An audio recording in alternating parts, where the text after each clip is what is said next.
Hello friends, today we will be discussing a very important doctrine, an English doctrine known as vicarious liability. What is the meaning of vicarious liability? Vicarious liability is a liability incurred by A to C for B's conducts or acts. Thus, when the law holds one person responsible for the misconduct of another, although he is himself free from personal blameworthiness or fault, we speak of vicarious liability. The origin of the doctrine, this English doctrine, it goes to the doctrine of employer's liability, and which is comparatively of recent origin. And it has its origin in the legal presumption, which gradually became conclusive that all acts done by a servant in and about his master's business are about by his master's express or implied authority and are therefore in truth the acts of his master for which he may be justly held responsible. Let us discuss the basis and reasons of this maxim. There are two latent maxims attached to this, which are closely related to this principle of vicarious liability. These are respondent superior, and the second one is cui facet per alium facet per se.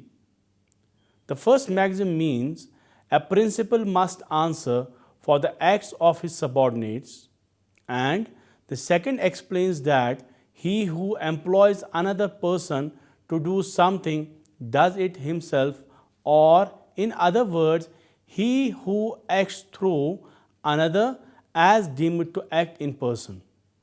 How this vicarious liability arises? Friends, there are three ways or occasions when a person is held responsible for wrongs committed by the others. First way, by virtue of ratification. Second, by virtue of relationship. And thirdly, by virtue of abatement by ratification. As when a person authorizes another to do a particular act, or when he ratifies the same, it means by that thing.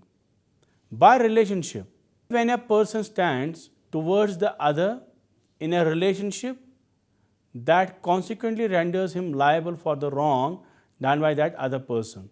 And thirdly, by abatement, as when a person abets the tortious acts committed by the other. Now let us discuss this relationship one by one. Master and servant relationship. The liability of master for the torts committed by his servant without his authority has assumed great proportions in the modern law.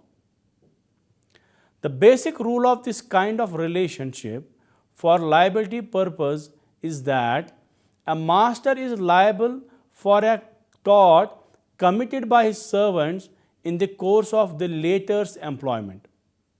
It involves 2 points. Firstly, that there is a relationship between master and servant, and secondly, a tort is committed by the servant in the course of his employment.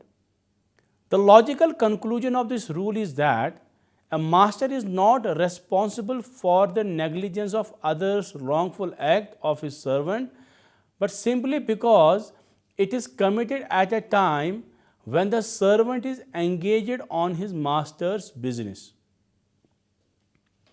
It must be committed in the course of that business so as to form a part of it and not be merely coincident with it. In Sitaram versus Santanu Prasad, a case decided in 1966 by Supreme Court, owner entrusted his car to M for plying it as taxi in this case. M was training C, a cleaner of taxi, to drive and took him to RTA for driving test. Accident was committed by C's negligence. In this case, it was held that the acts of the M and C were not within the scope of their respective or even joint employment, and hence owner was not liable. But the recent trend is that to make master liable even for the acts which do not strictly fall within the term of the course of employment. What are the bases of liability for this doctrine? Since the traditional view of the liability for the wrongs of the servant as distinguished from independent contractors was that the master controlled the working of his servant. But in present time, courts are of view that control test is not decisive in itself.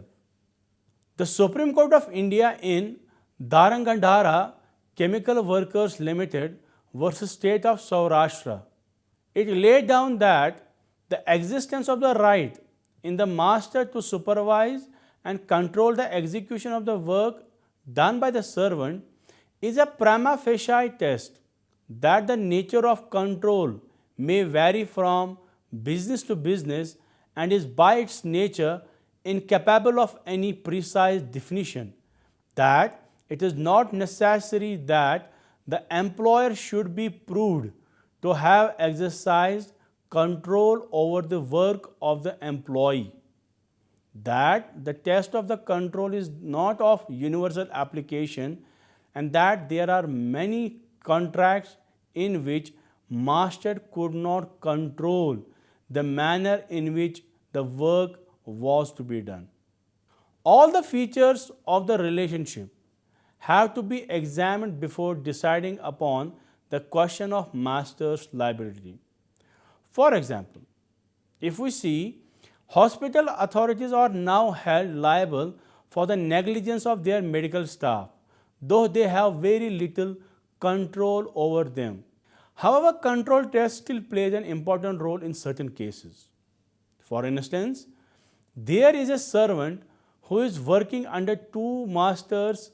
The one in actual control would be held liable. A situation of this kind arises when there is lending of servants.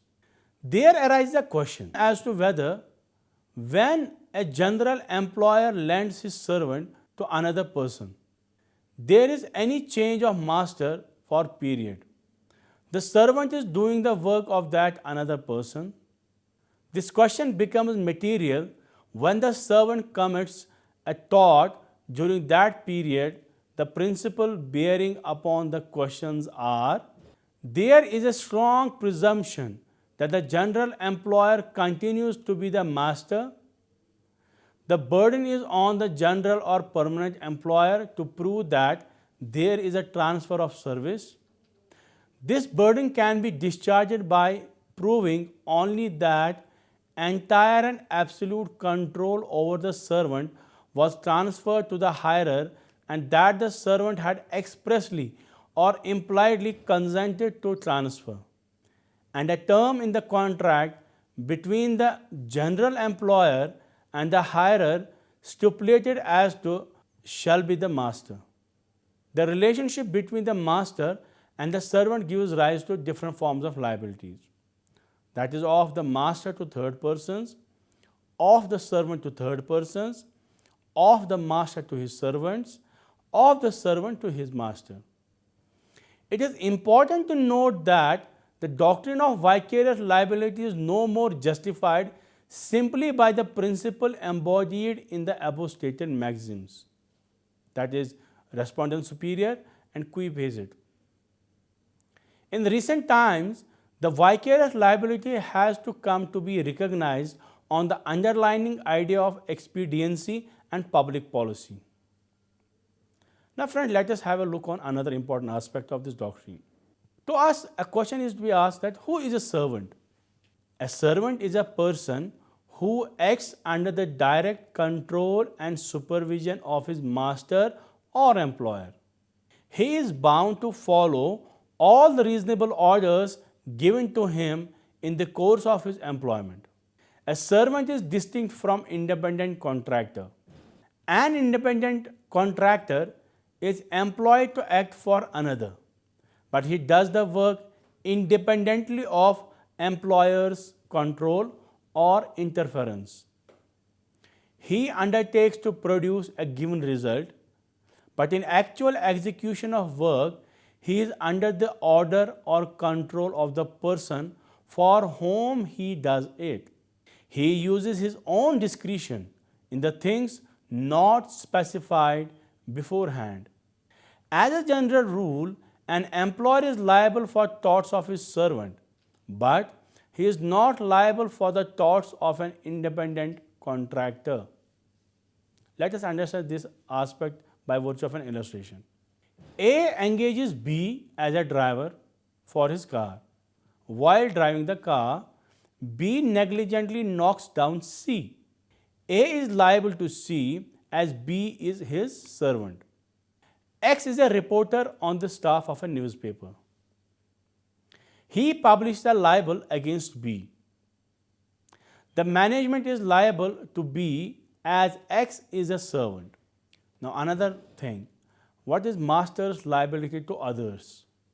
A master is liable to third persons for every such wrong of his servant as is committed in the course of the service, through no express command or privity of the master be proved. The wrongful act need not be for the master's benefit. Thus, where an employee was a joint tortfeasor, his employer would be vicariously liable only if the combined conduct of both tortfeasors was sufficient to constitute a tort in the course of employment of the employee. In an Indian case, Headmistress Government Girls High School versus Mahalakshmi, a case decided by Madras High Court in 1998, the state was held liable for the conduct of its school staff members who sent a child on a cycle to fetch a pot full of water for children, and he was injured in the process, because it was a duty of the school to arrange for drinking water as its own responsibility. Now, what we understand by during the course of employment? There are some of the established principles where master becomes liable for the wrong done by the servant in the course of his employment, which are as follows. The wrong may be the natural consequence of something being done by a servant with ordinary care in execution of the master's specific orders. The master is liable for the natural consequences of his orders, even though he wished to avoid them and desired his servant to avoid them. The wrong may be due to the servant's want of care in the carrying out of the work or business in which he is employed. But if a servant acts in such disobedience to the instruction of his master as to be altogether outside the scope or the course of his duty, or in such a way as to be on a frolic of his own, then the master is not liable.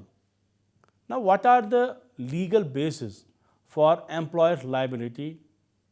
The real basis of employer's liability lies in the social policy and expediency, rather than in any juridical principle. It was developed by judges during the second half of the last century to meet the situation created by the growth of such corporations like railway companies, who would act only through their agent or servants who are themselves too poor to make reparation to the persons injured. The liability of the employer does not depend on any fault of his by way of failure to control his servants.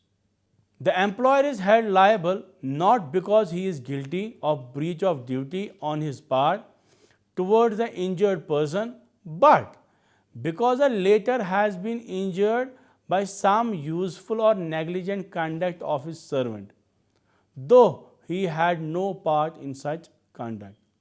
Indeed, he is liable even though the servant may not be liable for such conduct and has therefore in the eyes of law not committed a tort. Thus, it has been held that a wife may sue the employer of her husband for injury caused to her by her husband's negligence, though she could not sue him. In recent times, the rule of employer's liability for the Servants Act has advanced by rapid strides, And even in the field of crime, though the employer is liable in damages to third persons injured by his servant, he himself has the right to recover the damages from his servant. This right may be of little practical value to the master, as servants are rarely worth suing, but at least in theory affects his liability which the law casts on him. For the protection of the third parties who suffered by his activities which requires the employment of the servants. The doctrine of common employment. This doctrine has its origin in Priestley versus Flower, an English case, which laid down that a master was not liable to a servant who was injured by the wrongful act of a fellow servant who was at the time of common employment with him. Common employment did not necessarily imply that both servants should be engaged in precisely the same or even similar employment, or all persons engaged under the same employer for the purpose of the same business. However, different in detail. Those purposes may be where fellow servants in common employment.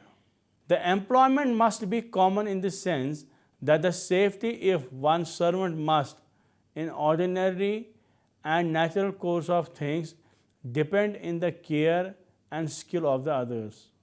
The injured servant and the servant causing injury must be engaged in common employment and must be in the service of common master. The rule extended even to the persons who was only temporarily or for particular occasion in the service of another, or where a person volunteered to assist the servant of another in his work. Presently, the doctrine of common employment was done away in England by Law Reform Personal Injuries Act of 1948. In India, also the rule was partly abolished somewhere in 1938 by the Employers' Liability Act and finally by the Employers' Liability Act of 1951. An employer is not liable where he does not have the power of selection and gives employment under some compulsory employment scheme. Liability will follow where some power of selection is reserved in him. Principal and agent relationship. Under this doctrine, to make a principal liable for a wrongful act of his agent, it is necessarily that it was committed by the agent in the course of employment, although the principal did not authorize. If the act was beyond the scope of his agent, is joint and several liability with the agent. The respondent superior maxim does not render principal liable for the wrongs of his agent if the agent has been dealt with principal. How it affects the relationship of company and its directors. It has been said, companies are liable for torts committed by their servants in the course of their employment. Another relation, that is of guardian and his ward. Under this doctrine, guardians are not personally liable for the torts committed by their wards, but they can sue for the personal injuries to the minors under their charge on their behalf. Another relationship, that is of firm and partners, and how this principle exists here. The relationship of partners is inter se as that of principal and agent, and each partner is liable to third person for the neglect or fraud by his fellow partner. Now let me take to the another aspect of this doctrine, that is the vicarious liability of the state or the government. Vicarious liability of the state or the government for the wrongs committed by its servants in the exercise of their duty, in essence, arises from the rule of vicarious liability itself. The moot question here is whether the state or the errant official that should ultimately be liable or accountable for the wrong. The question has vexed almost all the legal systems for a long time and is neither conclusively settled nor free from difficulties. What is the position in England on this aspect? At one point of time in England, the maxim of common law was that the king can do no wrong, and as such, Crown could not be sued for the tortious acts of its servants. The individual wrongdoer, as official here, was made personally liable for the wrongs committed by him, even when the wrong was actually authorized by the Crown or was committed in the course of his employment. The position therefore obtained in such situation was inequitable and incompatible due to the expansion in the affairs of the state, because it was seen that the necessary for the state that the state should shoulder liability for the acts of its servants without claiming any special immunity. With the purpose in mind, the Crown Proceedings Act 1947 was passed.